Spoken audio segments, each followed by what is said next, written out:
sitting in the bleachers in the rain. We've shed a million tears and drank as many old-style beers out at the game. Let's go, Cubbies, on Ranto. Michael Cotton. Son Ranto. Michael Cotton. Son Ranto and the lovable Lucy. Mucho Scali. Son Ranto. Michael. Son Ranto. Cotton. Son Ranto and the lovable Lucy. Michael Cotton. Son Ranto. Mucho Scali.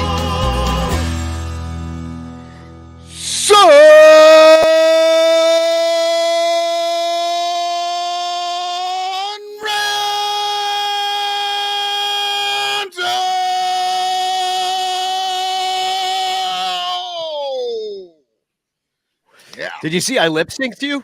I lip synced you the entire time. It was like we were on RuPaul's Drag Race and I was lip syncing for my life. Just Milli Vanilli Rocket over here. I believe there's phrasing going on there that you're missing a little bit when you tell me how well you enjoyed lip syncing me. No, we're not starting the show like that, Michael. We've already done it. No, I won't. We didn't have to comment on it. So, hi. Welcome to the Sun Ranto Show. My name is Danny Rocket. I'm a Cubs fan, and we got infield fly girl, and we got Michael Cotton in the hizzy. Oh, wearing the Hiroshima Carp. That's a Seiya jersey, right? It is. It is Seiya Suzuki, oh Captain, my Captain, with his 2021 special stats on here. 433 on base percentage, 317 batting average, team captain. He was killer. Where was that guy last year? He hurt his finger and moving his heart. So he's so much better this year. It's gonna blow your mind. Well, we're hoping. Apparently he's been moving a lot of stuff in the offseason. I'll tell you that much. You can tell by he's totally swole. But we'll get to Seiya. Michael Cotton, how are you? And what are you drinking? Oh, well, I took that show last week to heart, right? You're supposed to keep your neck, warm. You're supposed to have some tea and some honey. Yeah, well, I don't have tea. Miguel advice, yeah. And I don't have honey. But what I do is I have coffee and Bailey's. And it nice. was, I believe it's just the same thing. So, and I've got it in my, it's a little jar here. Got it in my jar and it's in a koozie. It's like moonshine coffee or whatever. That's Nana's cough syrup right there. Yeah, well, no, because it makes you cough, I think. You got the cream of the Baileys. It's gonna gum up your throat. You might as well just eat a block of government cheese. And then the other thing, what else you got in there? Coffee? That's a diuretic.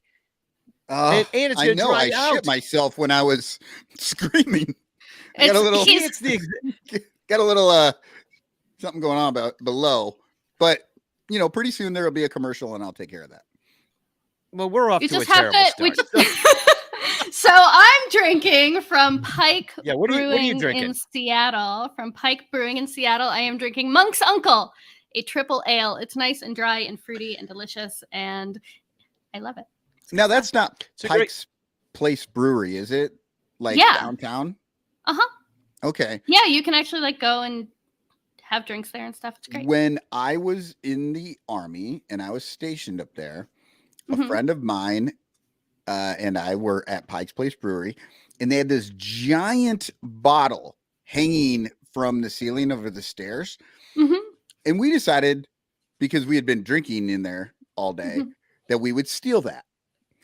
And so we leaned out and we grabbed this thing and we pulled it to us and we unhooked it from the ceiling. Okay. And it was very heavy. I was so surprised with how heavy the thing was. And they came running up to get us, right? And so I just handed it to them. And when I handed it to them, it was too heavy for them to chase us. And then we ran away. Michael's criminal Army life. Too bad I did make a banner for you. That's gonna fall. You need a theme song now when you launch into an Army store. You're just getting to that age now. You're like, remember when I was in the Army? And you're like, oh God, please don't. I feel like the dude from I'm Gonna Get You Sucker. He's like, this one's from being in the typing pool. And this medal I got for surfing because I was totally in there. There's another modern relevant reference there for you. I'm gonna get you. Let me tell you. I just watched I'm Gonna Get You Sucker maybe like a month or so ago. It's worth it. Go back, watch it. It's hilarious. So I'm double fisting myself. I got myself a Club 400 lager from the good people at Crystal Lake Brewery. Local brew, of course, the official beer of the Club 400 Cubs Cave. So Stuart dropped me off a 12er, and I didn't even get to drink one yet. This is my first one, and they're almost gone. I will say, Crawley was always on here talking about the Club 400 lager.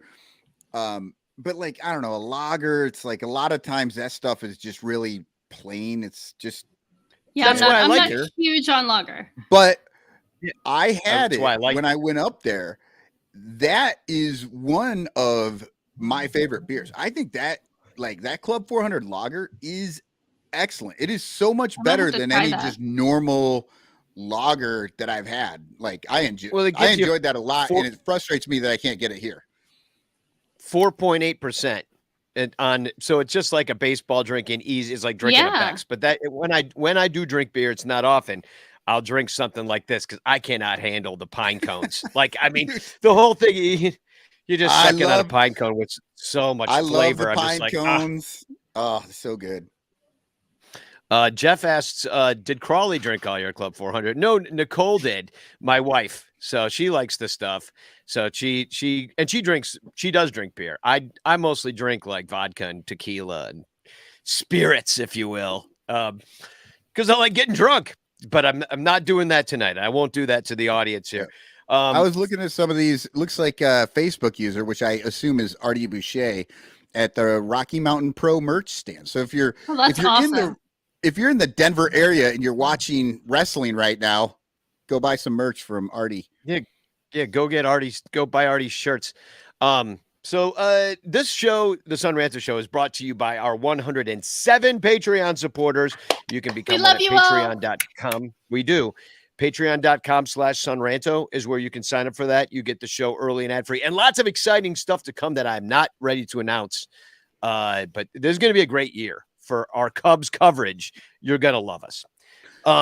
So I did want to wish the perfect year too, because the Cubs are going to be excellent. Amazing. It's going to be the perfect time. Anytime you want to launch Cubs stuff, do it when you're going to get the most eyes. Exactly. And no, listen, we're gonna rise to 25, just like the Cubs rejected slogan will say. So here's some birthdays. Someone's birthday today just happens to be yours. Every day is someone's birthday. Birthday to Di Reese, Andy Wells, Jordan Beck, Jason Griffin, Alana Meyer, Rachel Waltz, Cindy Spangler, and Corey Furlong, the man who helped me propose to my beer drinking wife. Congratulations. You're another trip around the sun. You guys rock. So thank you, Sue. And that, of course, is for all the super ranters who subscribe to us at patreon.com/sunranto and our February calendar birthdays, which I've got right here. So hashtag chance in the chat if you would like to win a chance postcard sent to you by me with a picture of Frank Chance and an inscribed message of love and doom on the back. Roberto Ramos writes in, Captain Cubbo only drink coquito. Yeah, that's what fuels him. It's like his Popeye spinach. It's what makes him the superhero he is. So, well, let's talk about the Cubs. We've dilly-dallied enough. I don't know. Well, some good stuff happened. Some good stuff. We got a real guy. We did. His name is Michael Fulmer, and he was once the rookie of the year because he was so good. True. You know what? There's a long time. Cody Bellinger was once the MVP. Yeah, I'm super excited about all these guys that were once something. We do have a lot of guys who used to be good. I was once young and handsome, and this is the best Cubs show on the air right now tonight. Yep. So right at this moment, at this We're exact the moment, best Cubs podcast you're watching right now. Yeah. So I'm going to put up his numbers. This is, Okay. well, that's his minor league numbers. Maybe I'll put up his regular numbers. No, that is also his minor league numbers. Prior to the show, Danny's like, I put too much stuff in the files, and then he busts out the minor league numbers of a guy that everybody just found out who he was 4 minutes ago. Existed. Yeah, well, here's what happened with Michael. Here's who Michael Fulmer is, and everybody that's watching right now can see that he was once a starter, and he had a lot of promise, and he won the Rookie of the Year, and his mom was proud of him probably, and the entire state of Oklahoma was proud of him because that's where he's from, and he was a hell of a pitcher. He was a first-round pick by the Mets, in fact, ended up on Detroit. That was way back in 2011. And his nickname, by the way, is the Plumber. Oh, that's a good one. We got that going for us. So he can root out the shit at the end of the game, I guess. Oh, goodness. It's kind of what his job would be. I thought he would plug up the bases. I honestly learned his name reading the script for tonight. So I immediately sent a text to my friend who follows the Tigers and was like, hey, who is he? And he's like, man, this guy was great. He was a fantastic starter, love of our life. And then like his oblique went out, and then his knee went out, and he lost an entire season. And then he's coming back from his knee and he blew his elbow out. He had to have Tommy John surgery. We lost the guy for 2 years and just could never start again. Yeah. Injury riddled, little human wheelchair. He's going to be 30. Nothing like an arm injury to get the Cubs' interest, though. It's true. We do like Tommy John bounce backs. That's the old inefficiency, but that's like a 12-year-old inefficiency that that Theo like taking advantage of. But I think that ship is still now. Everybody's had Tommy John. It's like the star-bellied Sneetches. So true. I'm looking at the strikeout to walk ratio, and I like the strikeout ratio. So we were talking about, he's got last year with Minnesota where he ended up. Now this is, by the way, what 2019 is what the year he missed with the Tommy John. So this is 3 years back from Tommy John at this point. He's got 8.1 strikeouts per 9. What I don't like is the walks, although it was down from the year. It was four walks per 9. So that's a little high. But he was better before with Detroit. So I don't know what's going on. But he does at least strike out a guy in innings. So you got to be okay with that. The home runs are a little high for me. If you look at he gave up 7 home runs in 69 innings. Nice. Yeah. That's the only reason I brought up that stat. It's that stat neither here nor there. But, I don't know. The whip's a little high, 1.5 with Minnesota, 1.366 on the year between Detroit and Minnesota. I don't know. So I think Detroit remembers him as a solid reliever, at least the Detroit fans that I have talked to in the last half hour. And, if he's interested in coming back to a team that like people know the name of all the time, I'm interested in seeing what he does. Maybe he can capture some of that old, 2016, 2017 magic again. That would be nice. What made him the Plumber in the first place? Yeah, Let me just read from the Fangraphs article here. Fulmer doesn't really have any standout skill, be it premium velocity, elite control, or a Zach Britton level ground ball rate. But he does everything just well enough, getting his fair share of whiffs with his slider, throwing just enough strikes to not have a dreadful walk rate with such a predictable arsenal, and being slightly above average at most quality of contact stats. So that sounds like the kind of guy for the next Cubs team. Exactly.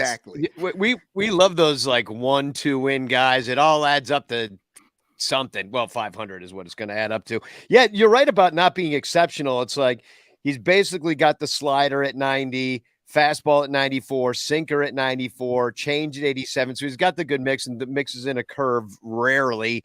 But yeah, it's just like sometimes he's kind of a fly ball pitcher, but he gets a fair amount of swings and miss on this pitch. And so it's like, depending on like what, he's trying to do to the batter, like he'll get you out in different ways. But nothing's going to be exceptional. It'll just be slightly better than average, but at least he's like a real dude. The thing that makes me sad is I think that means we're not getting, Chafin's left. Chafin's now on the Diamondback. So that was a little like disappointing. Arizona though is perfect for him. Like he seems like a dude that would be from Arizona. He already pitched there. That's what, sense. like he had most of his years with Arizona, I think. So anyway, Fulmer's a real guy. I don't think he moves the needle on the team that much, but they needed some arms. Like, let's face it, like the bullpen was like, wait, we all assumed there was going to be a bullpen, but we just didn't really know who would be really in it. Or like,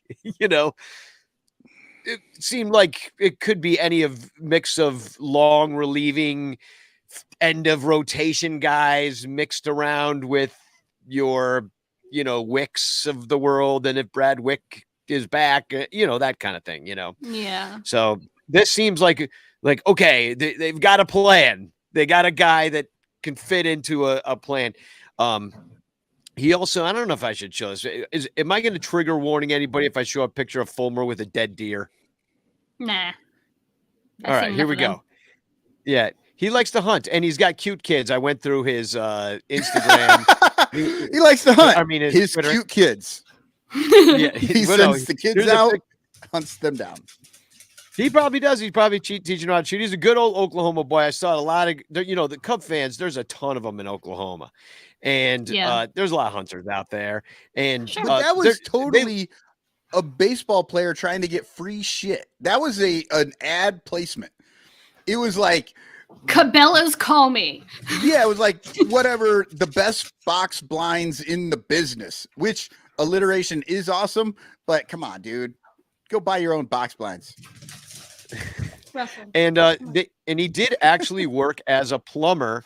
He was in the backyards around the Oklahoma City area, digging ditches and changing sewer lines, replacing old Orangeburg pipes with new PVC pipes in basements, exchanging water heaters in kitchens, replacing sinks and faucets in bathrooms, fixing leaky toilets. And I stand a blue collar king. Hell yeah.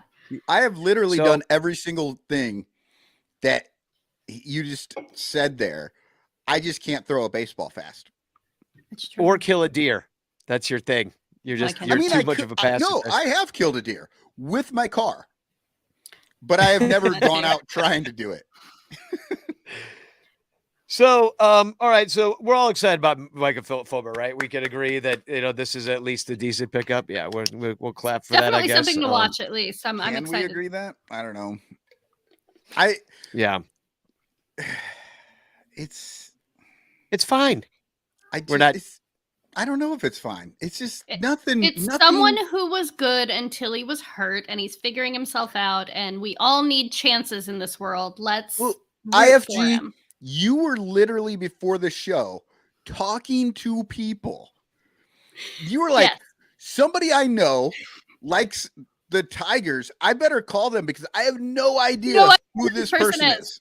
Hadn't a clue. Well, because most of the time I forget that the Tigers and the Twins exist. And you follow more baseball than, most people out there.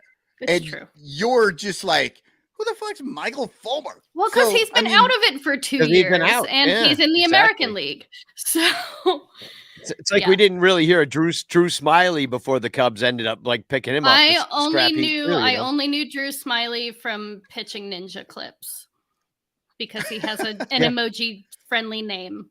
That's why I know Drew Smiley. I only knew him because I couldn't figure out whether it was Smiley or Miley last year. So we had a little did you hear about the little Wilson Contreras kind of run in that happened? The thing where he bragged about trying on Yachty's jersey and how he's gonna make us cry all year. Yeah, that it kind of rubbed a lot of Cub fans the wrong way, including me. It's like This is from Brendan Schaefer, I guess works for the Cardinals or one of the outfits. He goes, chatting with Cardinals fans, and I got to say it in a Cardinal voice, chatting with like a Chad, chatting with Cardinals fans at a local Jupiter eatery. They regaled overhearing a fan tell Wilson Contreras they were sending a photo of him to their Cubs fan friend who would cry upon seeing it. As the story goes, Wilson replied, they're going to be crying for a long time. So here's kind of where I'm coming at. Go ahead. React. No, go ahead. Listen, I want to hear because. Well, no, I mean, here's the thing. Wilson Contreras, he's the Terrio now. He's on the right side of the rivalry, and he obviously is hurt by the Cubs. He is so butthurt by not getting re-signed by them, by being with them since he was like 12 years old. And then, and then they didn't want him. They don't value his catching. And quite frankly, Wilson, your catching it lacked some serious, look at these stats. Like Blake Beard posted these up on the Discord today. He goes, he'll be missed, but I can't get over these numbers. And these are the ERAs of the Cubs pitchers with Contreras versus with Gomes. With Contreras, Justin Steele, 397. With Gomes, 136. Now, it's less innings usually, almost exclusively, except with Sampson and with Thompson. Thompson and Sampson were mostly caught by Gomes. Other than that, it's heavily favored in Wilson's in his favor. Stroman, about the same. 279 with Wilson, 298 with Gomes. Hendricks, 596 with Contreras. Now, I don't know if I could trust Hendricks' numbers because he was hurt, but 283 with Gomes. It's half. Either way, it's less than half. Sampson, 386 with Contreras, a run and a half less with Gomes, and then the exact same scenario with Keegan Thompson. So those stats don't lie to you. Yeah. They just don't. No, they don't. But at the same time, as we've said 8 million times, we have an entire rotation of 3s and 4s. Right. So, if you have a guy like Wilson Contreras who does bring a lot, what was he worth? Like 6'4", I don't know, whatever WAR it was. But he has a lot to his game, and he's a very good player. And he's like right at average as a catcher. You can't make middling pitchers better with an average catcher. True. That is true. But I mean, when they had better pitchers, Wilson wasn't quite so bad, was he? He was in fact improving every year when they had better pitchers. And now that they don't, that's what everybody wants to rail on. Look, I get it. Yeah, I mean, would Wilson have gotten better instead of worse if we didn't get rid of Yu Darvish?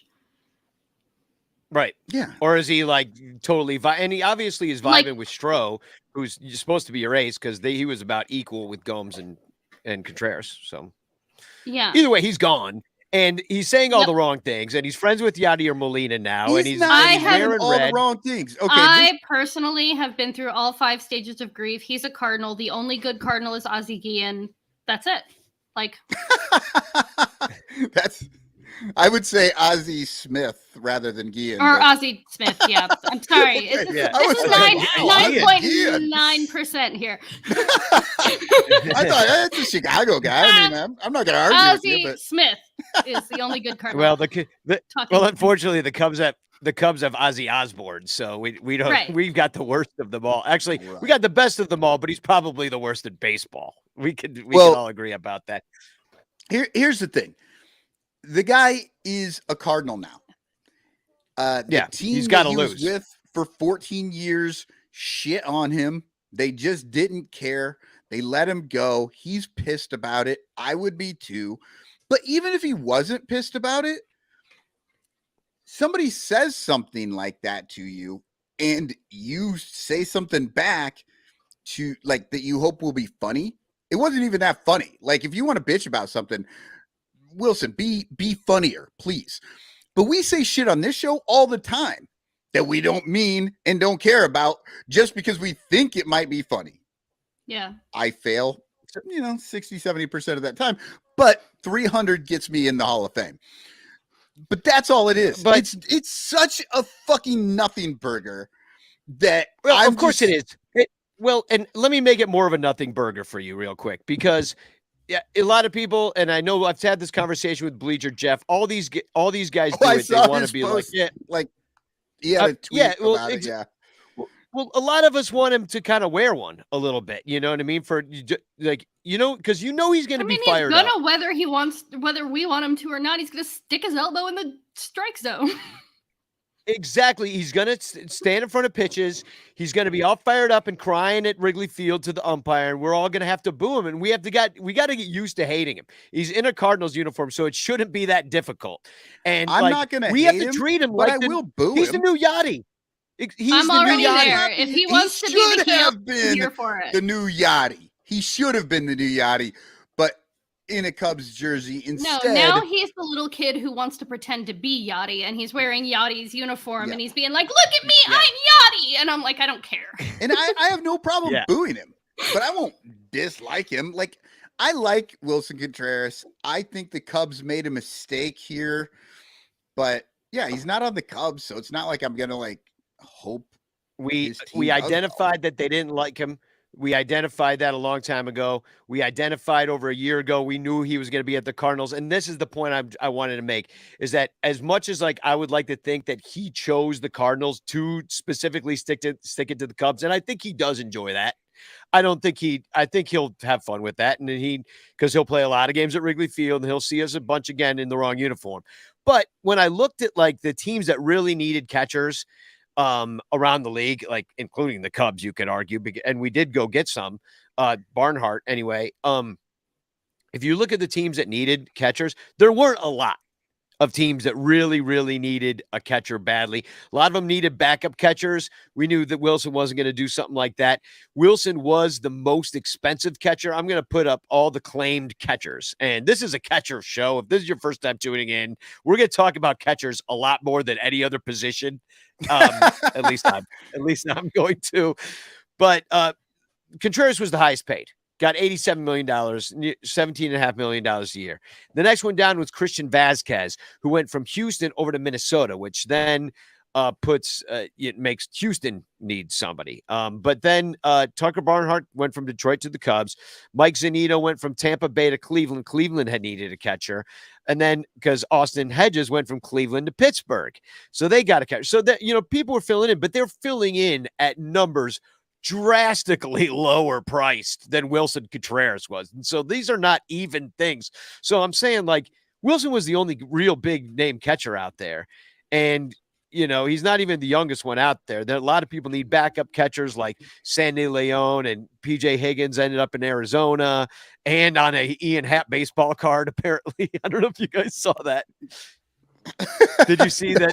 Did you see the Topps card where Ian Happ, it's an Ian Happ baseball card, but it's a picture of PJ Higgins? Oh, that's hilarious. I have got to get me one of those. Somebody, if you have one of those, DM me. I'm gonna find it. I think I can screenshot it or something. I have got to have one of those in my life. I love error cards, and specifically a PJ Higgins error card. That's fantastic. Yeah. Well, since we're talking about, it's right up your alley. Since we're talking about Contreras here, out on the Reddit subreddit, a baseball circle jerk, which is just fun. Like this. They somebody posted this here. Baseball circle jerk. Yoda's left nut wrote, breaking, hoping to clarify his statements today. Wilson Contreras said, when the nukes drop, I hope Chicago goes first. Praise be to glorious St. Louis.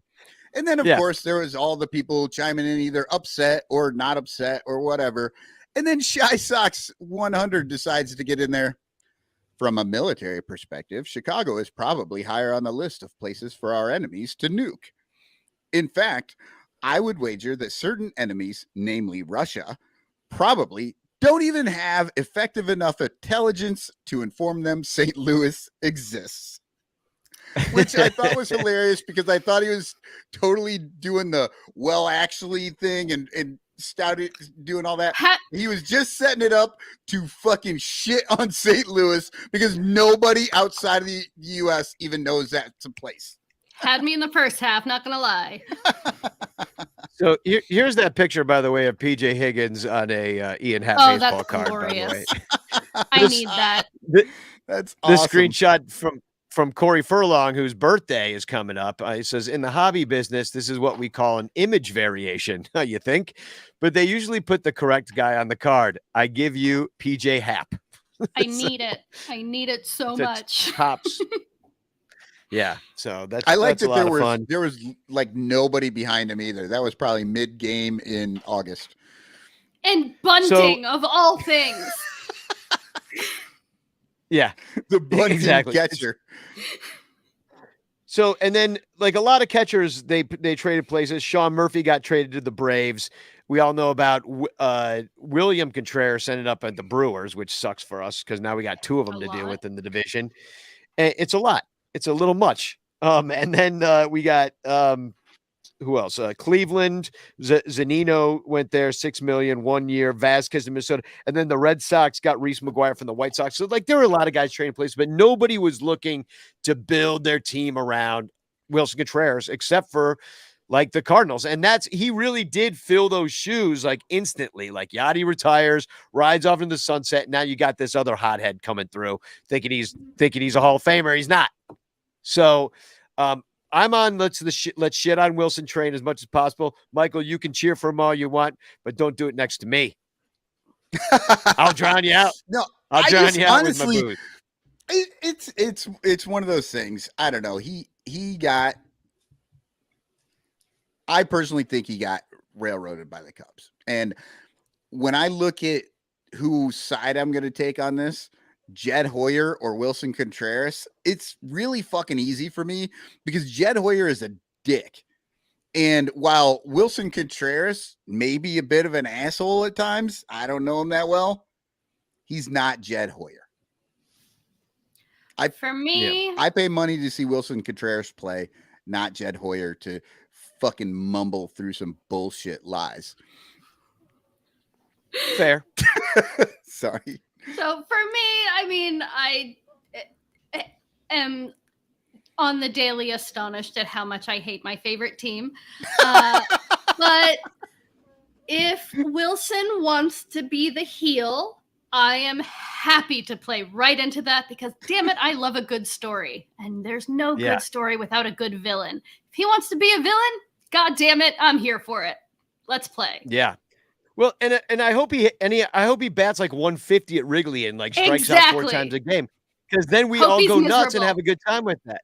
Yeah, and then we could and he can eat crow and we can boo him and like maybe it fires him up, and then sometime he's gonna hit that one game-winning home run. He's gonna run around the base with his fist pumping in the air, and we're all just gonna boo the hell out of him. Nobody will be more happy than I am. Then he's gonna wear one and there'll be a big fight. I would actually prefer Wilson to come in and just play out of his fucking mind, and the Cardinals lose every one of those games. You know, like Wilson looks good and fucking just shows how it would have been, but then everyone else on the Cardinals sucks balls, and everybody's just kind of like sitting there going, well, maybe we should have come back. I don't know. But that's how I would Facebook user. Facebook user says Wick's big old country ass needs to put one in Wilson's ribs. Yeah. No, I think there's already we've barbecue joints marketing. It does. It made me hungry. Yeah, I want some barbecue right now. Wilson's cooked ass Wednesday night. I'll tell you, I tell you who hasn't been hitting this Sweet Baby Rays is because he's obviously just eating protein shakes, and that's Seiya Suzuki. I mean, he came in looking swole. Look at him in that. This is with his shirt off when he was, I guess, competing in a Mr. Universe contest that over in Japan, which I assume he won, looking like this. Here's a picture of him with a shirt on. Showing. There we go. Yeah. But no, he looks jacked. I mean, in almost the same way that Nico Horner kind of came back last year looking jacked. It was similar kind of look to him, like the arms look Not like, I mean, he's not huge like a bodybuilder, but there's just not too much fat on those arms. You know, That it's is just a healthy pretty boy. much. The shoulders are much wider. The shoulders and chest seem bigger and wider. Yeah. Yeah. And he's even got look at the face he's making. I mean, is that not a guy who's been in the gym like all winter long? Like that is like central casting for gym rat face is what he's got. That's the copyright Seiya Suzuki goofball face. If you scroll through his Instagram, like that's his I'm being a goofball for the camera face. Yeah. Yeah. That's his Jerry Lewis. Love that. Well, I mean, he's the best shape of his life guy. Best shape of his life season. That guy. Yep. He's the guy. He's the guy this year. So congratulations to Seiya Suzuki. It's always funny how we watch these guys come back after, year after year. And there's always like 2 or 3 guys that just hit the roids a lot more than the other guys did. And we always act like it didn't happen. Like we just like, and then in fucking August, when he's chasing 700, just fucking whatever, Well, we all know that a lot of these guys are taking a lot of different things to stay in shape like they do. And they're taking the Japanese supplements. Yeah, exactly. And I'm sure that they are. I'm sure he's got a nutritionist and he's sure he's taking some stuff. They all are doing some stuff. Now, I think some of them are trying to get away with things. And every time that somebody gets caught, my brain is saying tip of the iceberg. Now, I'm not sitting here saying say us on roids, but they're getting away with what they can. That much is obvious. Right. It's not roids. It's whatever the newest thing is. And Major League Baseball is going to conveniently be behind the trend. They're not going to, they're like, oh yeah. In 2 years, they're going to be like, yeah, this was a thing. And now we're starting to test for it. And by then they'll be on the next thing, the next 4 things. So we can only hope. Yeah, well, hopefully the Cubs have fucking taken it, because like if they're not on steroids and everybody else is, I'll be pissed, because exactly. I want to see swole up Suzuki like popping them into the right and left field bleachers. You know what I mean? Like, I need this. So some sad news, and maybe he needs some steroids, is Hendo. It looks like this from Josh Friedman, and probably from a lot of them, but he said that Hoyer said Kyle Hendricks is feeling good, so that's good, but we know he'll be delayed. We're certainly prepared to start the season without him, so it looks like that's what's going to happen. So hopefully they get him whatever she's having over in the training room. A couple more Cubs notes. Fran Mills on the Royals, so I mean, I don't think any of us really wanted him back, except for that I liked him. I like Matt Moore, who we were rumored. Yeah, he's fun, but he wasn't that good, is the problem. Matt Moore. that doesn't seem to be a problem for when they sign guys. Bellinger, listen, isn't that good? We've raised the floor. Former MVP, former Rookie of the Year. We got some guys. So Matt Moore, who are currently on the floor, yes. No, Matt we're Moore. Raising the floor. Yeah, Matt Moore, who is floor. on the floor. Matt Moore on the floor. Let's go. All right. Well, he's also on the Angels. He's not on our. Okay. Yeah. And those are like the guys we had been rumored to get, and we didn't get them. So that ship has sailed. And to celebrate, we're going to play a commercial. Hashtag Chance in the chat, if you would. And you could win the Frank Chance postcard sent to you by me. Which commercial is this? I need to know, because I have been a little slow on the commercials a few times. Yeah, I think it's time for a prostate exam, Michael. But that's the commercials are just as long as they've always been. No, we'll do one for a Patreon. You got a minute 44, and then we'll be right back. Yes. All over Chicagoland, there are thirsty, frazzled, overworked Cubs podcasters who are struggling to survive one more baseball season in the dog-eat-dog world of unpaid content creation. But it doesn't have to be this way. You can make a difference. Become a super ranter at patreon.com/sunranto, where your support ensures that poor, sad, pathetic, ugly, loser Cubs podcasters can pay for tickets and beer, and in turn line the pockets of the baseball oligarch Ricketts family. Just $1 a month can buy a scorecard. $5 a month can pay for guitar strings to write a Cubs song. And $10 a month almost buys one beer at Wrigley Field. Cubs content creators are the lowest pieces of pond scum garbage that slither over the face of this planet. But super ranters help them get drunk and screw off at baseball games. What do you get out of it? The Sun Ranto Show delivered to your podcatcher without stupid advertisements like the one you're seeing and hearing right now. Plus, at other Super Ranter levels, you can get Cubs music, access to private Sun Ranto pages, the Ranter calendar, and special thanks and Ranter recognition in our live broadcasts. Plus, eligibility for monthly prizes. What does Sun Ranto get out of it? Your money. For tickets and beer. Go to patreon.com/sunranto. That's patreon.com/sunranto. And become a super ranter today.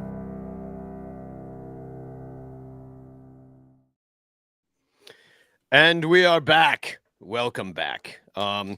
So I thought that we would talk a little bit about some of the projections just keep coming out, this time from Fangraphs, who also don't think we're going to be good. And I'll put it out, what they said. They said we're going to come in third place. We're going to have 78 wins and 84 losses, and we'll be 13 games back of the Cardinals, who will have 91 wins, and we'll be 5 games behind the Brewers. We'll have 83 wins. But we will be 8 games ahead of the Reds, and we'll be 10 games ahead of the Pirates.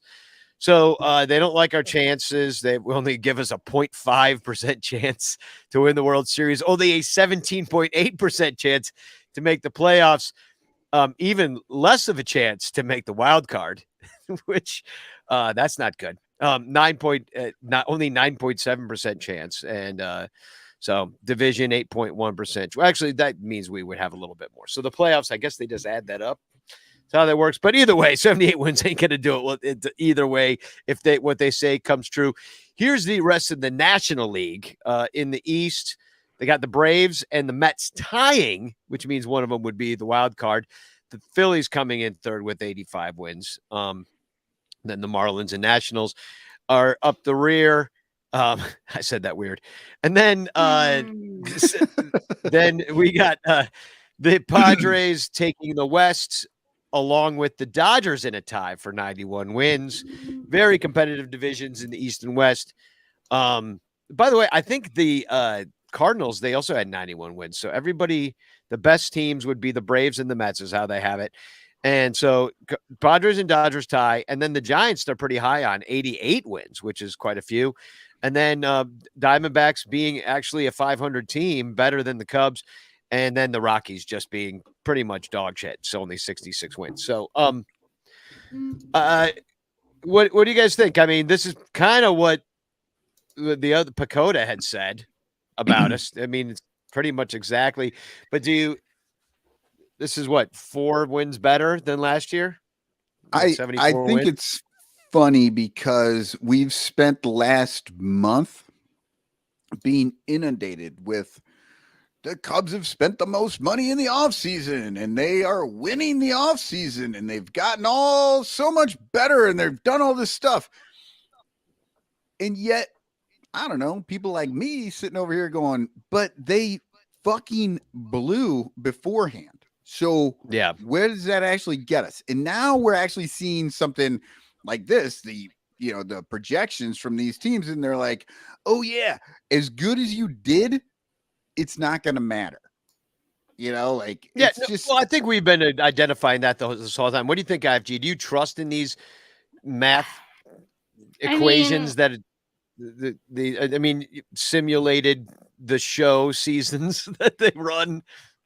They're mostly kind of close to right-ish. I mean, I always celebrate Pacoda Day when we, get more wins than Pacoda says that we did. But I mean, like, this is a very fair to Midland team, and it's going to take a lot of good luck on our part and a lot of bad luck on the Brewers and the Cardinals' part to change that. We've made some changes and they're positive changes, but we haven't made any like huge changes. We don't have a star pitcher on the team, which is ridiculous considering that we have the third highest revenue in the league. It's ridiculous. I mean, we've never signed a contract over $200 million or like close to it. So I don't know. We're fair to Midland, and that's what the numbers say, and that's what any common sense says. So I would love to be proved wrong. Yeah, well, luckily the Cubs do. The Cubs do kind of prove teams, the Zips, wrong, because this is the 2022 Zips, and they were quite wrong on a lot of them. The Orioles, they were 19 games off on. The Dodgers, they were 18 games off on. And the Astros, 16 games off. Guardians 14 games off, Mets 13 games off, Yankees 11 games off, Braves 11 games off. That's a lot, so like there can be some hope, and they're mostly wrong by undercount. In fact, they're exclusively wrong by undercount. They did not give these teams enough credit. The Cubs, though, they were pretty red on. I mean, they were only 3 games off. They said we were going to actually have 77 wins, and we ended up with 74. So it was in the arrears, if you will. But so that was what last you're year. saying, what you're saying is they projected 77 wins last year. We got 74. They've projected 78 this year. So we can look forward to 75. Yeah, or look at a team that they predicted the Orioles were going to have 64 wins, and they end up having 19 more wins. So maybe we have 98 wins, and it comes out of nowhere. Because I'm just saying, Zips doesn't know shit. That's what I'm saying. It's like more often than not, they are more wrong than they are correct. With at least they were last year, and so on paper, though, I agree with them going into this series. I mean, going into this season, I believe that more than anybody. I look at it and I'm like, whatever, you got to fucking play the games. And I always hate this stuff. Unfortunately, when I look back, because I'm like, I'm going to catch these assholes being way off. They're not off on the Cubs, though. They're just like, I don't know. They're not. If people want to go back and look, they're pretty close on the Cubs, like all the time, because the Cubs aren't going to bring up a bunch of youngsters like the Orioles did, who are going to fucking play out of their minds and be really good. Oh no, they won't, because fucking Jed Hoyer doesn't want to start a fucking clock on anybody until they're ready to compete. Fucker. Which, what does that even mean anyway? Like, if the team's not competing, like, what's the point? Bring the damn kids up. Yeah, no, I completely agree with that. Like, why even sign Michael Fulmer? Why even go that route when you could just like bring a kid up and just see how he can do it and just, see what you have there. But, they're the smartest. They're smarter than us. They know everything. Because, Danny, the fucking fan base is so goddamn excited about these children that are all over the fucking United States on teams that are not the Chicago Cubs, that they still make money off of them. As soon as they let those kids come up and play, if they don't do well, they're no longer going to make money off those kids anymore. Yeah, well, I think there is a lot of talent in the minors, and I'm pretty excited about what's coming, but like it's not quite yet. It's not quite yet time. Hey, there's another rejected Cubs slogan for 20. It's not quite yet time. That's weird. That's a weird thing to say. But I like this from Blake Beard here in the chat on Facebook. He says, being a guy that has an economics degree, I love to see how they adjusted their equation to account for the new rules. I'd hypothesize the elimination of the shift is going to be a huge variable. How is that taken into account? I completely agree with that. And there's a lot of new rules that I wanted to talk about. They're going to enforce the hell out of balks. So that'll be as exciting as hell watching a man just trot from first to second or second to third or third home, just nice and slow.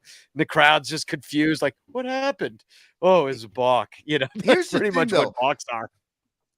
I want them to start calling balks when nobody's on base. Like, I know nobody moves. Like, you can't balk from home to first, but they should still call that shit just so that we know what's going on. I don't know. Otherwise, I've got the guy a TFC pitches one way and then, I've got a TFC about it. And Kevin Watterson says, this ruins me snobbily going, that's a balk under my breath at games. There's always that guy, He's like, that's balking. But yeah, it's like, now. Well, and there's a lot of guys and they get away with it. Like Gaussman was, is they he the one basically that dances deemed out there? No, but he doesn't come to the stop, and you've got to come to a Yeah. full stop before continuing your motion. And there's another, I did write down Luis Garcia does Rock the Baby, and then he does a salsa dance, and then he pitches. He also does not come to a complete stop. So like those two pitchers were cited as people. And there was something weird with Carl Edwards Jr.'s delivery that they kept saying he couldn't like tap his toe, and and there's a lot of toe tapping and little like that shenanigans. Too. Yeah. It did. Yeah, they made him change up, and like he was never the same ever since. So that'll be weird because that's just moving guys around on the bases a lot more. And I saw in another year where they decided to start enforcing balks that instantly like balks like tripled. Like because they were just like, yeah, you can't do that, So we might see like 150 balks next year. Like, yeah, I mean, have you ever like I don't know how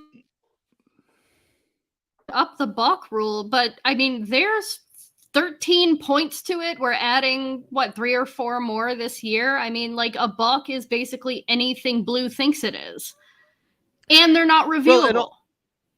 Then the other part of right it there. Well, the big part of it, and the thing I'm kind of leaving out in a way, is the fact that runners now only have 3 separations from the base, and on that third or from the pitching rubber, and on that third separation from the pitching rubber, you have to throw to the base, and if you don't get him, he gets to move to second. Anyway, so it's like or third or whatever it would be, yeah. So whoever like being able to be deceptive on the base is going to be a huge skill. Like it's going to be worth a base almost anytime you're up, right? Yeah, and it's kind of exciting to me. Like we talked about on a show a little bit ago where the idea that we could all just kind of go nuts after that second throw over. And he's dancing off the base and he's got to throw and then he's going to try to steal and everybody's going nuts. Like it could add an element to the game that maybe I'll enjoy. I'm usually an old man that says like, I don't want anything to change ever, but like more base running. Like I was around for those Cardinals teams in the 80s, and watched like Ozzie Smith and Lonnie Wilson and like, all those guys just running rough shot over Cubs catchers all the time. Catching matters again now, back picks. That's going to make a big part of the game a lot different. But it does feel like sucky that it's limited. Like I hate when like it really feels like a huge disadvantage for the pitcher. Absolutely, because not only that, he's got to like count it. He's got to worry about a pitch clock going down. He's got to count how many pickoffs he's attempted. There's so much stuff going on in your head where you're trying not to like hit the guy you're throwing a rock at 100 miles an hour in the head. No, I don't know. I was against this rule at first, but Danny, you totally. I don't remember when. I think you said it on Cup of Cubby Blue. I think that's where you were talking about it, but you totally changed my mind on this because I do think it'll be super exciting after two throws get over there. Because here's the thing. It's a disadvantage sort of, but also the crowd is going to be like goading that runner, get off farther, but the pitcher can still throw over there. He only gets the base if they don't get him out. So he really can't get off that far. And then if he does, like you said, there's going to be more back picks. It gives the catcher actually a little more of a heads up. So the throw to second, if it happens, might be a little more. I don't know. It's chaos.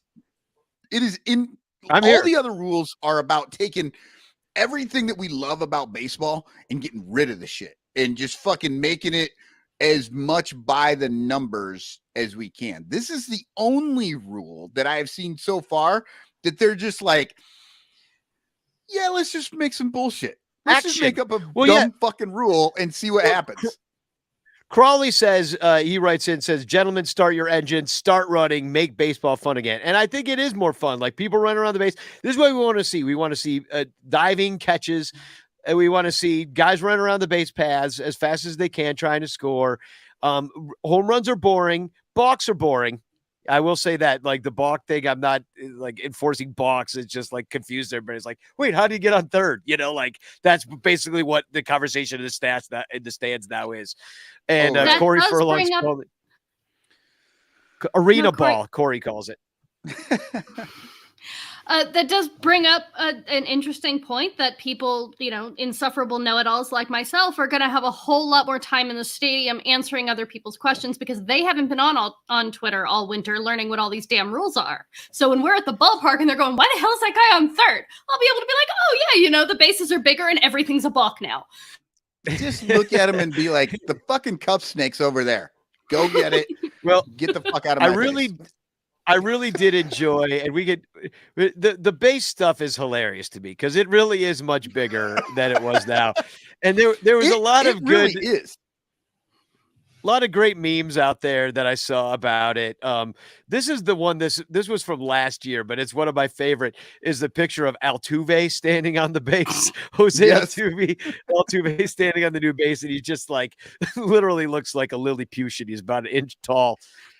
It's great, but I like some of the and then this is like the actual size, and I'll just put it up there. Jesse Rogers is the first place I saw it recently with the old and the new base, and it's pretty significant. Like that's a big pillow they got now. I can 3 inches bigger. I can guarantee you'll notice it at the game. Like I thought, all the bases are the same size. Right. So when you go to the game, you look out there, they'll all be the same. So you won't really notice it. I went to like one minor league game last year and it just drew my eye immediately. I'm like, that's a big fucking base out there. Like it's big. Yeah. You've been looking at it the same way for so many years. And here's the base on top. There's some hot base action. There's the small base seemingly having sex having relations. They clearly don't know how to do it though, because that direction is going the wrong direction. Well, we don't know what's going on with this. It might be their thing. It might be their kink. Everybody's got a kink, Michael. So, it's butt on butt action. Is that what you're saying? Yeah. You never know. They could be making a film. Like we don't know. They're already on camera. We're looking at the picture. So, but I really like this. Corey Furlong says base in, base action. Yeah. So, but I really like this one of Andre the Giant standing on the new base and versus him standing on the old base. And they have like a tiny Andre the Giant on a new base and a giant Andre the Giant totally dwarfing an old base. The perspective on this one is Dali-esque, if you will. Crawley just asked if I made a Gulliver's Travels reference. Yeah, I know what a Lilliputian is. I just never read Gulliver's Travels. I've just watched Jeopardy before. So no, I think he's pointing out this is a very smart baseball show. We reference Broadway, literature, poetry, music. We do it all here. The one thing we're not great at is the math. But outside of that, we fucking got it nailed. We got guys for the math. We call our math people in. They tell us what's going on. And then I had this one from Obvious Shirts. he says he's got the old small base as a bag of Sun Chips in 2023 at $4.79, and then the large new base as a bag of Sun Chips in 2007 for $2.99. So it's good inflation joke. Yeah. I have one here that's the same thing, which is the small base is Sammy Sosa on the White Sox, and the large base is Sammy Sosa on the Cubs. Of Very course. good. And I also have this one's a little personal, but the small base is me before COVID, and the large base is me after COVID. Because let me tell you, I gained about 30 pounds. So some of us thought that we didn't get long COVID, we got big COVID. Round COVID. Exactly. Round COVID. So the other rule, round COVID, yeah. The other rule is position players pitching. That they're and we identified this early how like bullshitty it is when the opposing team that's winning by a lot brings in, it's insulting. Then they bring in their shortstop to pitch to you. And it's not cool. It just like shows you up even further. I understand the strategy to it. You save the bullpen. But now there's brand new rules, and those are, I thought I'd screenshot them, but I can't find them right now. But I can tell you what they are in 1 second. No, go ahead if you got inning. it. Yeah, in the ninth inning, extras? if they are, in ninth inning, if they are up by 10 or down by 8, they can bring in a position player. There should be no or up any time by in rule. extras. There should be no up by rule. You should, if you're winning, you should not be able to bring in a position player. Yeah, I agree with that. I agree with that. You shouldn't be allowed. You have to keep trying until you're done. Right. Go ahead. Sorry. Yeah, you need exactly. You need to put us out of our misery now. Don't bring in the backup catcher to give up 4 home runs and get everybody excited just so we lose by 5. Yeah.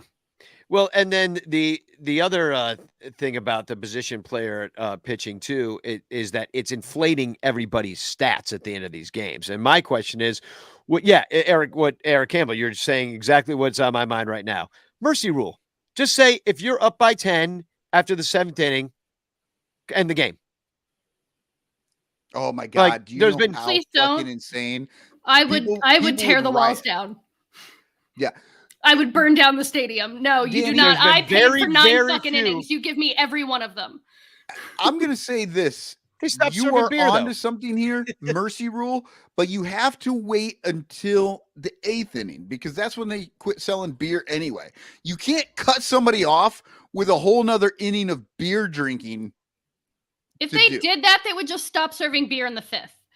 And it would actually save so many people so much money. Because everybody goes in the 7th inning to buy like as many extra beers as they can. You'd fucking save like $50 a game. Yeah. Well, but the thing about it is too, though, it's like it has happened so few times in Major League history where like when it's 10 runs that somebody's come back and won it. And like, I don't know if the games were meaningful or not, but I would guess it's gone both ways. But if you got your ass kicked by that badly and we're able to come back, like there's obviously something wrong with the other team. Like I remember that Braves come back in the rain a few years back, and that was just totally weather aided. Like they shouldn't have been playing. Like I think people were getting hurt and stuff. Brutal game. Yeah. And it wasn't even 10 runs. It didn't quite match up with it, but I mean, the Blue Jays just blew an 8-1 lead to the Mariners in the playoffs. So here's the way that I rewrite this rule. Once you bring in a position player, you are no longer allowed to bring in a pitcher. Ooh. So if that position player fucking blows and starts giving up dongs, you can't then go to your bullpen. No, There's man. no more. You got to go to bench players. Like, and you got to bring these guys up. I like That's it. the only I way like it. good. You want This works. You want for chaos? Me. Here's chaos. Yeah. And I like this and a lot. the position players can pitch in extra innings, but in extra innings, where the Manfred man is or Ghost Runner or Courtesy Flusher or whatever we're gonna call it, it's permanent. They're just doing it forever and suck it up. Nobody wants it, but that's what's happening. The players want it because it's less work for them. The fucking universal DH was garbage. They're fucking getting rid of leagues soon. It's just going to be divisions. They're going to fucking we're living in the worst era for baseball. We can all agree, though, we are going to be living in a new era for baseball because they have changed so many damn rules. This game is going to look so different this year that I think it's interesting for a show like ours who get to sit there and talk about it, and that we can sit there and at least have conversations of the things we like about it and things we don't. Because, as much as I think the extra inning Ghost Man Runner is dumb and my purest heart says no to it, am I fine with not sitting there in the cold for the 13th inning? Like sometimes, yeah. Am I, because I'm the guy that'll stay for the whole damn thing and it's tied. So you feel like you got to stay, but it's like sometimes it's tied because both teams suck. You know what I mean? And I'm just still stay. So I don't mind when those games end. You know what I mean? Just finish it. My new obvious shirt says for 150 years, baseball was broken. Well, I think it's a different audience. I think over time, you've got people don't have the time to sit there all day, and it's just like the TV. The games now they're are running still in fucking shorter than football games. The only difference is that there's one football game, or two, I guess, if you're going to watch college as well. But there's only a couple a week. That's it. That's the only difference, is that there's more baseball games. They're the same fucking time. Yeah, well, it's boring. Well, I think it's interesting. I find basketball to be boring for the last fucking 5 minutes of basketball. I can watch a basketball game up until like 5 minutes left. Like, I'll fucking leave because they're just going to do nothing but foul and touch each other and do dumb shit, so that they're just standing there shooting free throws. And see, I have a hard time watching basketball because I'm like, for the whole time, it's just gonna be people going back and forth and scoring 8 billion times. Like, I'm gonna tune in 5 minutes in. You let me know when it's tied up like 100 to 100. Like, I don't need to see you score 50 times. I wish they would continue to play like that, but they don't. The problem is, with 5 minutes left, it's 100 to 100, and it ends 5 minutes later at like 107, 105, and they were all free throws. Like, it's just fucking, like, they just do dumb shit like that in basketball. They call timeouts, and they make that last, like, 5 minutes of basketball last forever. The same way they do with football. They make the last 2 minutes of a football game last 4.5 hours. The same way it was, and the same way it was with baseball when before the having to face 3 batters rule came in, and that, we're just constantly watching these pitchers changing, these guys walking around the mound, taking all this time, 15. Now, I like the 15-second clock. Get up there, freaking throw. Like, I don't care if that disadvantages you as a pitcher. Figure it out. Like, the batter, get in there, quit adjusting your stupid gloves. Like, nobody cares about your stupid rain delay or your damn like superstitions. Like, it's not interesting. Like, the game, sometimes you're sitting there and like, you can't even watch it because you're 100% like, wait, on all those. Throw the ball. It's just like, so I'm interested to see, like, if you're going to throw a bunch of different things at the game, like, I'm interested that they're going to do it all at once and just like kind of be like, here it is, new product. Let's see how it works out. And like, there'll be things we like and don't like the DH and stuff like that. But it's here to stay. There's nothing we could do. And I'm just happy that they're just going to like pick up the pace. I think put a little what pressure I on think is going to be really interesting is going to be the fact that, like, so much is changing at one time. We are literally entering a new era of baseball. Like, the numbers in baseball from here on out are going to be counted differently than numbers from last year back. Like, we have, old era baseball, we have dead ball era baseball, we have 1968 until 2022, and now 2023 to something else is going to be a totally different set of numbers. Yeah, I think the dawn of a new era. Whoa. Yeah. I am happy about the pitch clock and that. I do think that that's going to be better because, yeah, some of the and for the most part, it's not a big deal. But there's enough guys out there that can ruin a game that it is a rule that probably needs to be put out there. Or the game's going along fine, and then you get that one fucking reliever that comes in and just drags the game. I'm a little worried though that a guy like Scherzer is going to throw over at least one time for every single bat, like every single inning is going to get at least 1 or 2 throwovers just because he wants to fuck with people on this pitch clock. He's going to drag it out even more. That's kind of interesting. That's delightful to think about, honestly. Yeah. Yeah. I love malicious those guys are malicious compliance. There's our obvious shirt, malicious compliance. I like that. Joe, are you listening? So we're going to end this segment with a little bit of fun. We were kind of joking in our group text about the Cubs as Muppets. And yes! she came up with a bunch of hilarious, I don't know. You want to share these? And which one should I put up first? Yeah, I mean, we showed Clark earlier because, obviously the pantsless bear. We have Clark on here as Fozzie. And that was sort of our little promo image there, but just as funny. Fozzie, yeah, Fozzie even more undressed, just a tie. He only wore a tie.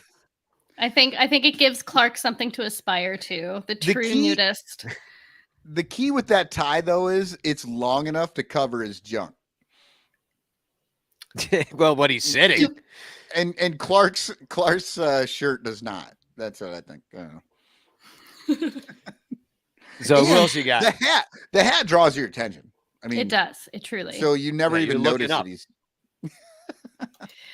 Maybe a cheap joke, but I had to roll with it.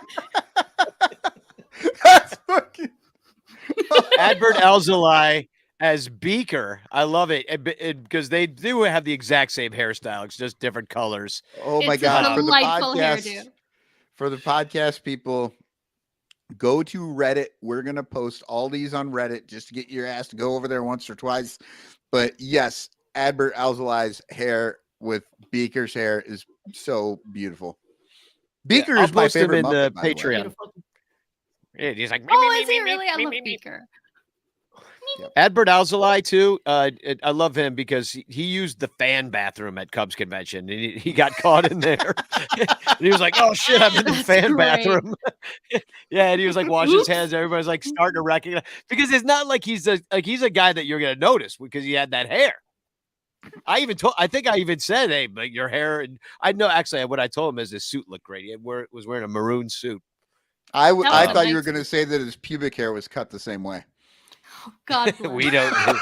I did not get the opportunity, but I would have peeked. I would have peeked and reported back. You don't let up an opportunity like that. So, moving on. We have David Ross as Scooter. Perfect, dude. They look exactly the same with the headset on. It really is good. I wish I could see Scooter with a Cubs hat on because that is. Oh yeah.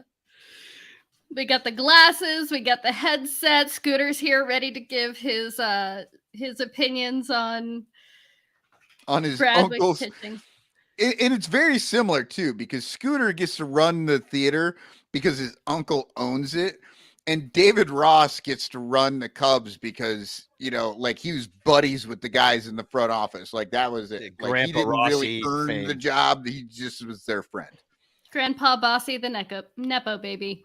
Now, we as Cubs fans have exactly one joke, and it's Kyle Hendricks. So naturally... I don't see any difference. Smiley? Which one is Hendricks? That and which is one Guy is Smiley. Yeah. You'll have to decide for yourselves which one is which. We have on the left or right, perfect. We have Kyle Hendricks giving his finest grin to the camera. And on the left or right, we have Guy Smiley doing quite the same thing. Looking a bit frazzled. When we were doing this in our text thread and we're going back and forth talking, and then Danny's like, let's do this on the show. I did not think it was going to work out this well. This is fucking great. Well, it's because the graphics make all the difference. Like the IFG's now IFG joins the show and is instantly the best graphic maker we've ever had. Without it, like instantly. So another one. This is honestly another one we're not going to be able to tell. You'll have to let me know which one's which. I'm confused myself. Bellinger as what's her name? Janice. Oh, Janice. Janice, yeah, the stoner rock chick, and she's like in Fozzie's band. Not Fozzie, Rolf the drummer's band. Yeah, with Animal. No, Rolf's the Rolf's piano the pianist. player. She's in the Electric Mayhem. Good God, people. Dr. Teeth and the Electric Mayhem. That's the band. And Rolf only comes in sometimes. Oh, gotcha. I did not realize you were a Muppets expert. I'm just like, oh my God, I fucking love the Muppets. Do you have any idea how long I looked for a picture of Cody Bellinger holding a guitar?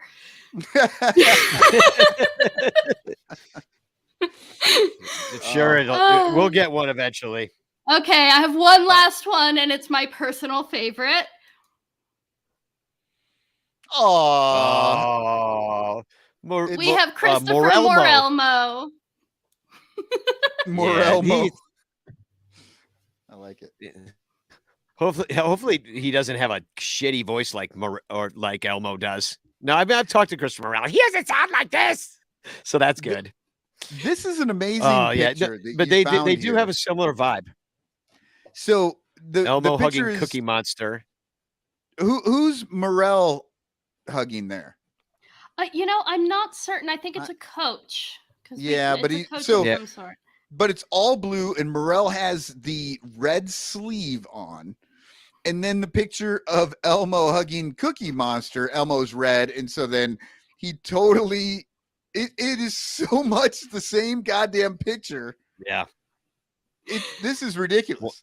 And I'm just picturing like when Elmo's standing at bat, Elmo takes a deep breath so Elmo can hit the ball really far. Fucking Elmo says Elmo way too much. Which Muppet is Jed Hoyer? Joey W. asks. Oh, Jed Hoyer is he Oscar? Because everything he finds is garbage. Just pulls it all right out of the trash. Well, I tell you who we are. We're those two grumpy old men that sit up in the balcony and bitch about everybody. I have aspired my entire life to become Statler and Waldorf, so I am honored. Corey Furlong says he's the chef. The Swedish chef. Or he's putting the team together. Oh, no, that totally makes sense. And nobody understands a fucking word he just said. He just said a bunch of shit. It didn't mean anything.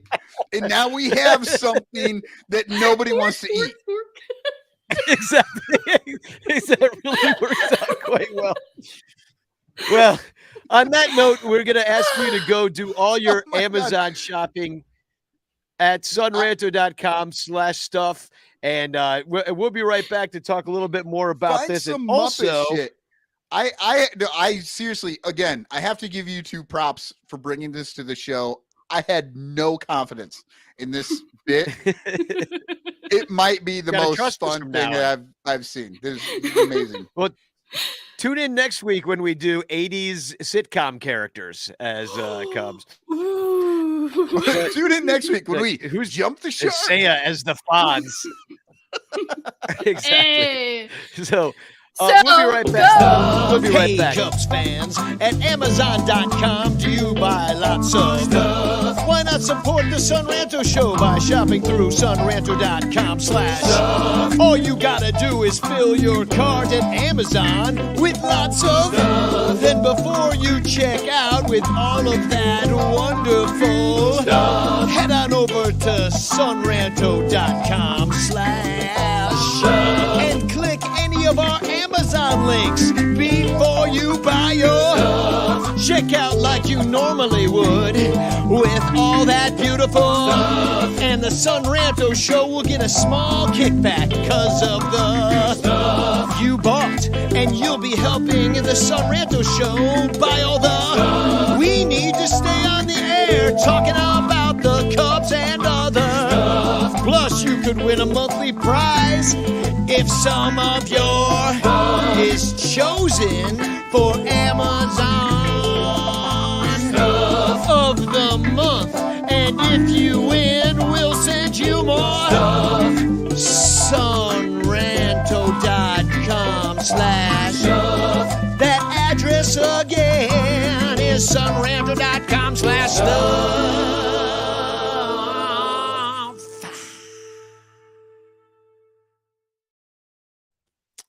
That's right. Go and do all of your Amazon shopping at sunranto.com/stuff. And if you were one of either the person that had the adult body wipes or the dog leash of January and February winners, you could have won this fabulous prize here of this.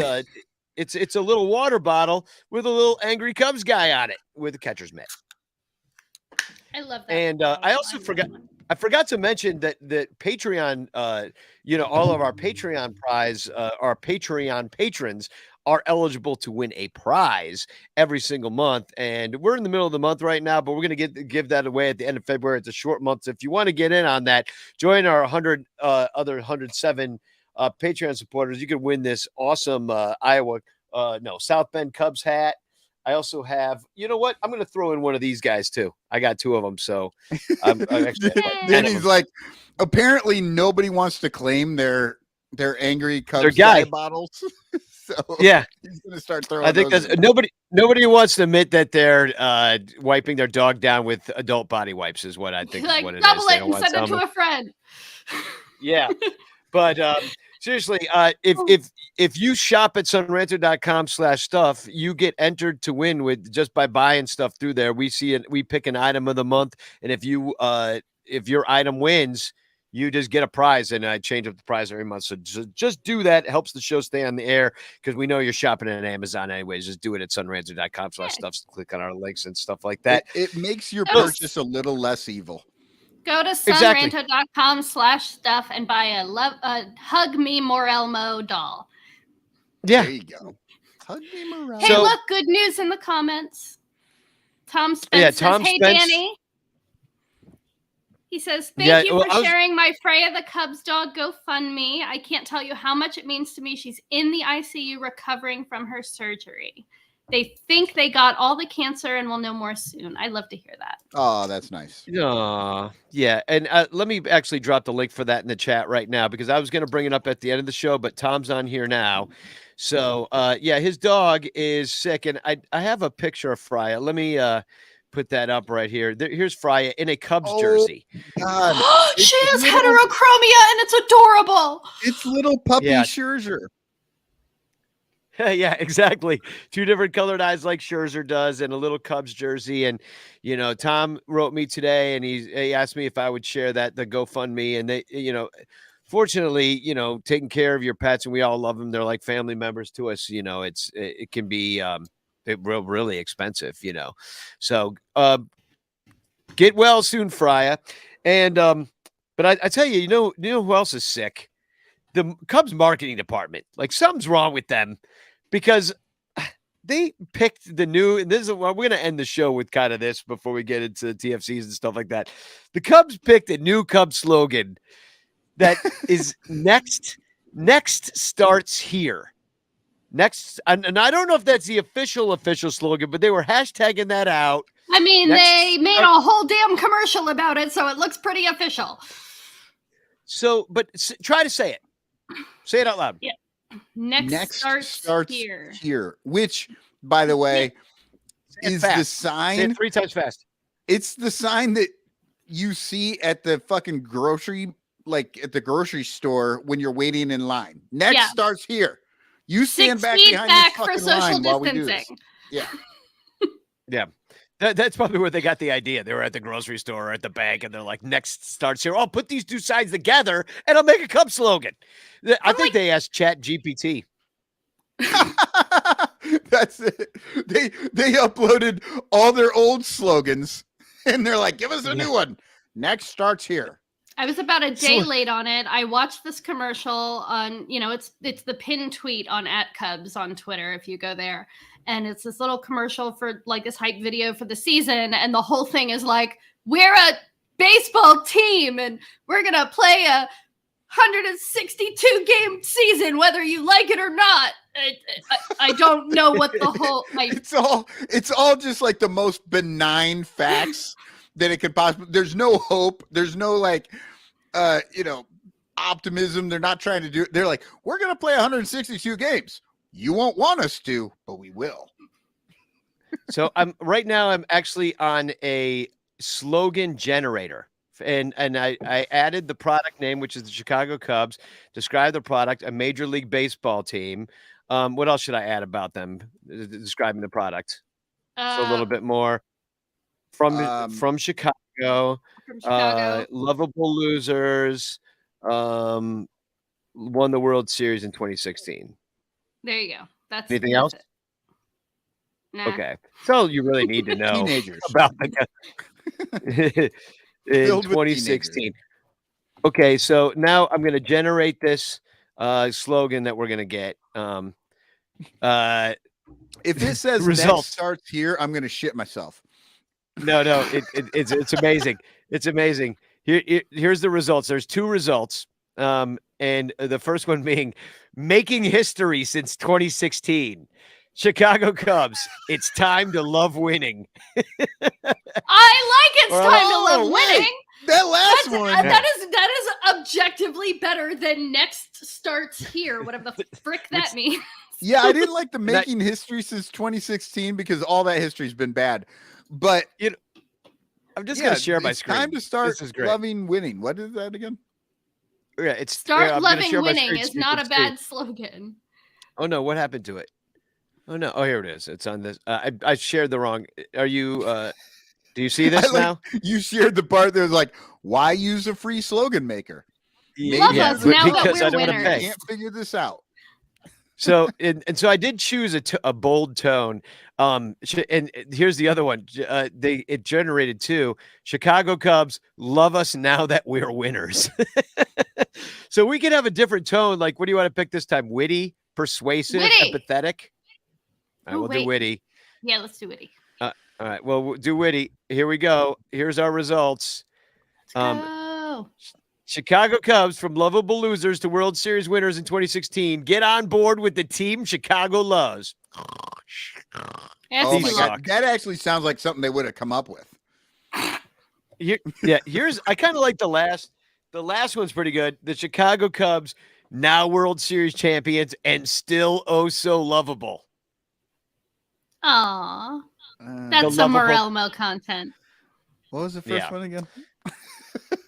Yeah, exactly. Okay, well, we won't waste any more. We won't waste any more time with that. You're building to something here, Danny. I know that you have so many better slogans. So why don't you share those with us?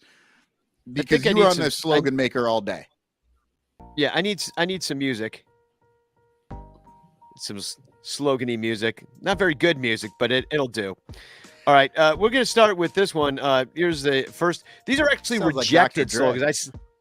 I sent these all to the Cubs. They sent them back, return to sender. They didn't accept my package with all individual hand-painted signs of all these slogans, and they wouldn't take them. So here's the first one. Built for 500. I mean, truth in advertising. It's not wrong. Yeah. No. How about this one? 2023, trying again. That's a good hashtag. Yeah, it's not so bad. This one was from you, one of you guys. I forget who said this. I think it was IFG. You said 2023, the road to 162. That's it. I do like that. And what would be great about that as a hashtag is we could update it every game. Road to 161. Road to 160. And this was yours, Michael, and we referenced it at the beginning of the show. 2023 Cubs rise to 25. And wasn't that yours? Or yeah. So that's the it's insurable rhyme. age, right? It's a terrible rhyme, and it tells us exactly what they're trying to do. Yeah. And then in a similar way with a little rise action, we have just raise the floor. I mean, that's what we've been saying anyway. Woo woo, raise the floor. Also, we got this one comes from an 80s TV theme song. 2023 Cubs moving on up. I like this one. This one's from one of you guys. It's baseball. 2023 Cubs. It's baseball. That's good. This one was also rejected. Better than last year. You know what though? You think they could? I don't think that's true. That's a really iffy one. That's going to take the road to 162 to find out. And this is the final one, and this is the one that I really thought that they should have picked. It's you got to start somewhere. Again. You should have added again. That last one actually works with next starts here. They're like, hey, the next team. They're like, the next Cubs team is coming. They're not even saying the next great Cubs team. They're like, the next Cubs team is coming, whether you like it or not. We are team. Gotta start somewhere. I seriously think we need to start adding again to theirs. So hashtag next starts here again. Again.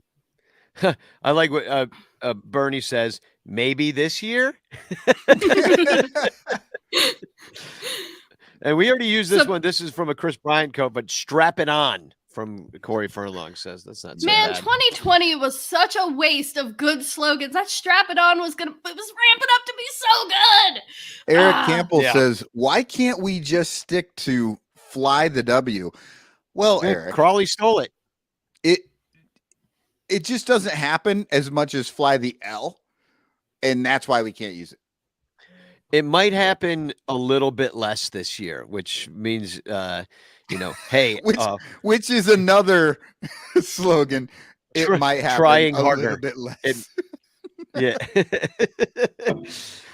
So I'm a little frustrated, Danny. You didn't use any of my slogans that referenced the new size of the bases. Which, the one I really liked was rise 3 inches more. So yeah. No, this is a family show, Michael. We all know this. Like we got young ears watching this thing at 9:37. Everybody gets Central Time. 3 more inches. I mean, so might bring some people to the stadium. Listen, let's talk about this in the Discord after the show. Who doesn't want you 3 can more tell inches? Everybody about you. Well, we're going to find out in the Discord after the show when everybody tells you that they threw up a little bit in their mouths when you said that. So once again, we got the GoFundMe, and I just shared it one more time for Fry the dog, Tom Spence's dog, a longtime listener of the Sun Ranto show, and we just wish Tom and his dog the best. Tim McCarver died, and I will say this about that is that I enjoyed disliking Tim McCarver, and for that I will miss him. I will miss not liking Tim McCarver, This and I'm is not why glad Danny doesn't get invited to funerals. Yeah, like I really didn't like him, but I enjoyed not liking him. So I wish he was still here so I could hate him. Right. He was the guy that said when Tommy Pham was on first base that there's no way Lester would throw over. And he's like, all the guys should do this. And then Lester threw him out. And it was one of the most brilliant things. Once again, history. Tim McCarver with egg on his face, hilarious. So I'll miss that happening. Yeah. He, and I mean, despite his maybe questionable, announcing of the game, Tim McCarver was a baseball guy the whole time through.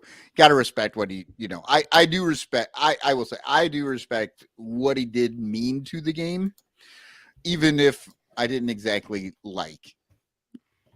I'm not getting invited to his funeral either. No, you're not going either. Yeah, you're not going to the luncheon afterwards either. God damn it. All right. It's going to be a good luncheon too. Shall we let's finish off the show with the TFCs.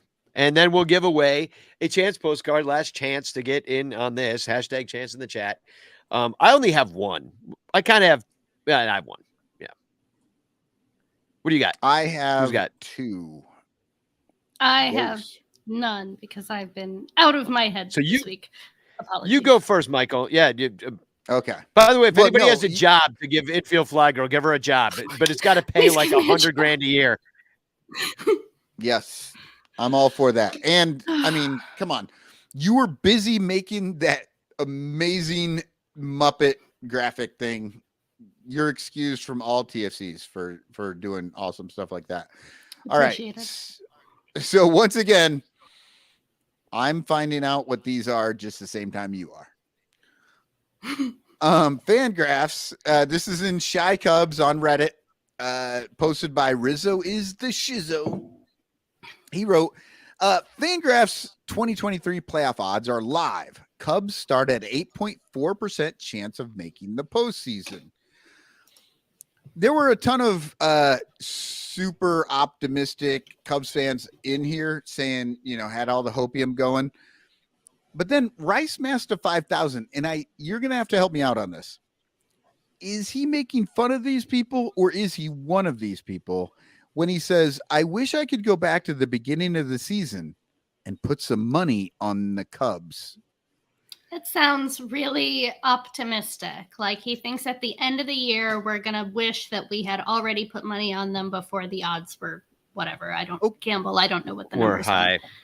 See, and when I first read it, I was really confused. I'm like, aren't we at the beginning of the season now? Yeah, I was super go confused. Now. Yeah, like you can do this now. But then as I sat and looked at it for way too long, I was like, well, maybe he's saying this is what we're all going to be saying at the end of the year, which because you got it in quotes. Yeah. So this is what you're looking at on a lot of these websites. They just have way too much hopium out there. Well, my cube is the Cubs themselves on Twitter.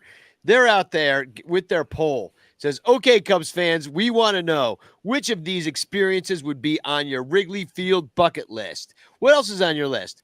23% said sleepover in the ballpark. 27% said play softball on the field. 48% want a VIP suite for a Cubs game. And 2% had an other. And I was one of the others because you know what should be on every single Cubs fan Wrigley Field bucket list? To watch them win the World Series at Wrigley Field. Like the Cubs themselves didn't even bring that up as something that should be on your bucket list.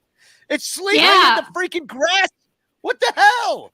That's okay. My other please leave a message was please sign somebody to a contract worth more than $200 million. Well, specifically, I said I wanted to see Shohei Ohtani's Cubs debut as a starting pitcher / leadoff hitter. Well, the thing that got me was the first choice was sleepover at the ballpark. Ask the Louisiana Superdome how that went for them. I mean, I do remember a few years back when like the core was still here. So we had like a cadre of wags that we all knew, and they did like, and we all wanted over to at Wrigley Field and watch The Bachelor on the big Jumbotron. And I was like, oh my God, that sounds like so much fun. Yes, please let me do that. But also please sign somebody to a contract. Please sign Shohei Ohtani. Or just act like a fucking big market team. That's all I'm asking. That's all. That's my bucket list. Yeah. Yeah. So what's your last one? All right. So, Shy Cubs Reddit, Bay asks, which post-1990s Cub would you like to see get a statue outside of Wrigley Field one day? And move to safety just says none. Too many statues already. What a dick. Jesus. I have to say, that might be the most Cubes fan fucking comment ever. Like, they don't even have all the fucking Hall of Famers yet. There's literally like statue platforms that don't have statues on them already built yet. You can't possibly have too many when there are spaces that are not full. By the way, those Wrigley, like those fucking statues making this place look like shit. Yeah. What's that, Danny? Now a casino, I like. No, we have a very limited amount of time to get over to those empty statue platforms and take some pictures in Cubs uniforms on the platforms. Why didn't I think of this when I was in Chicago? Holy shit! Because they weren't there yet. I don't. Yeah, exactly. And here's the thing, Danny. Limited. It sounds like a great idea. We would be doing it quick. And when the Cubs see us doing this, they will fucking monetize that bullshit. And they will charge people like $25 to get their picture taken. So let's get up. What you're telling me is I need to get in there and get that done before they realize what's going on.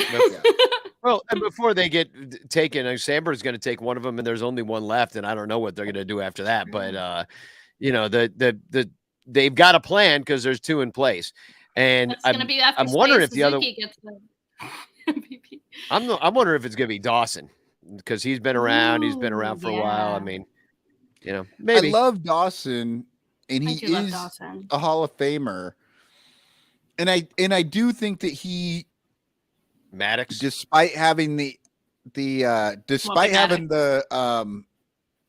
Expos hat on in the Hall of Fame, he actually said he would have preferred to have the Cubs hat. So yeah, I could totally see that. Somebody just said Mad Dog. I don't think so because he's a Brave. He's a Brave. He is. And I don't even think he should have his flag flying. That's Fergie's fucking number. Absolutely. That is not can't agree more. Maddox's number. Well, Fergie, another guy who played on a lot of different teams, but he did go in as a Cub. So he started as the Cubs. He played there the most of his career, and then he ended with the Cubs. And the year that his final year, not a bad year. Yeah, I mean, that's when I saw him. I saw him pitch. Yeah, I saw him pitch that year. So leave us a podcast review. That's what I want to say to end this. But we don't have enough reviews on our podcast. So leave one on our Apple podcast. Just go. I don't know where you listen, but wherever you listen, you could probably review us. I'm going to put the Apple link in it to help us get on people's charts here. So we're going to go over to the to our Discord channel, and we're going to continue this conversation. I'd like to talk a little bit more tonight about the shift, maybe start there, because there were some rules that we didn't really get too much about, like the second baseman and the shortstop not being able to switch. And we were talking about it over on Discord. Thought we maybe continue that conversation. But in the meantime, I'm going to play a song by John Lackey. No, not by John Lackey. It's by me, but it's about John Lackey, or at least the phrase that he uttered, which is, I didn't come here for a haircut. I came for a Club 400 beer, and I came for jewelry.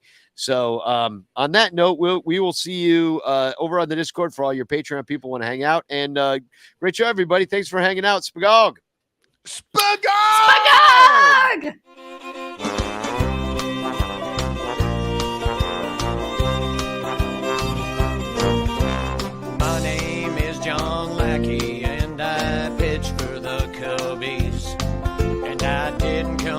For a haircut, I came for jewelry, and every night I dream about wearing camouflage and gold. When we win the World Series that crazy night in Chicago. All right, hold the phone. We screwed up. We forgot Chance. Hashtag Chance in the chat. This is your last chance. We will Spagog, and we only got through one verse, so it was fine. We'll do it again. we're doing the giveaway. This is for all the enchiladas. Get your chances in there, and here we go. Maggie May.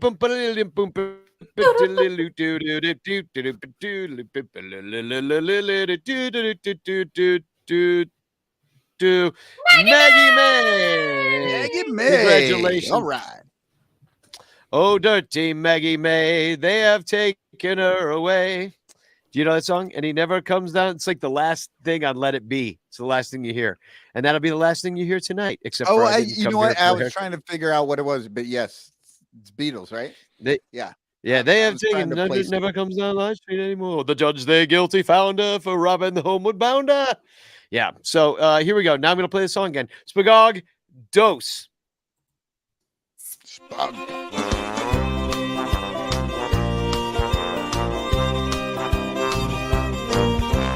My name is John Lackey, and I pitch for the Cubbies. And I didn't come here for a haircut, I came for jewelry. And every night I dream about wearing camouflage and gold. When we win the World Series that crazy night in Chicago.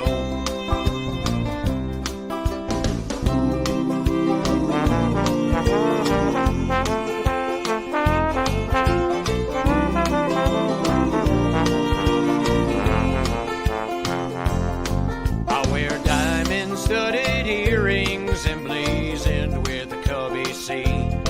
I'll get Ernie Banks in Boston, gold and silver on my teeth. And I'll platinum plate my cowboy boots so that everyone can see that I didn't come here for a haircut, I came for jewelry. No, I didn't come here for a haircut, I came for jewelry. I'm here to be a champion and win the World Series. So don't worry about my hairdo, it looks just fine to me. 'Cause I didn't come here for a haircut, I came for jewelry.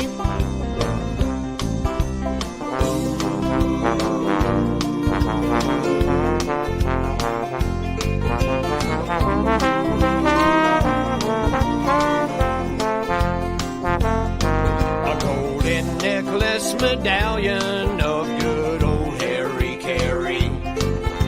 Shiny red blue bracelet made of sapphires and rubies.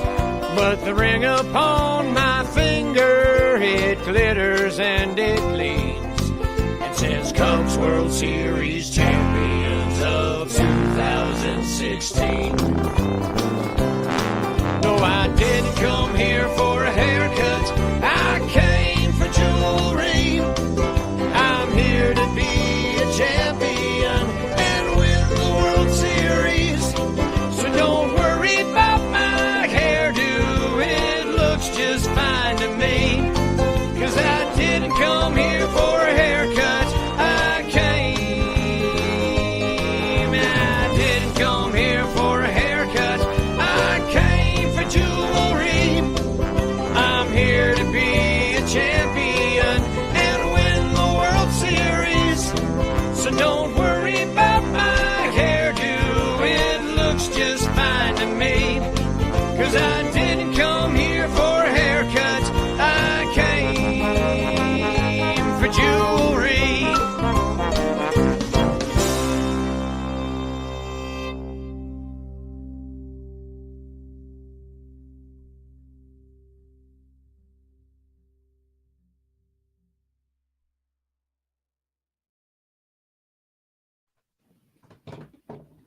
And we're back accidentally.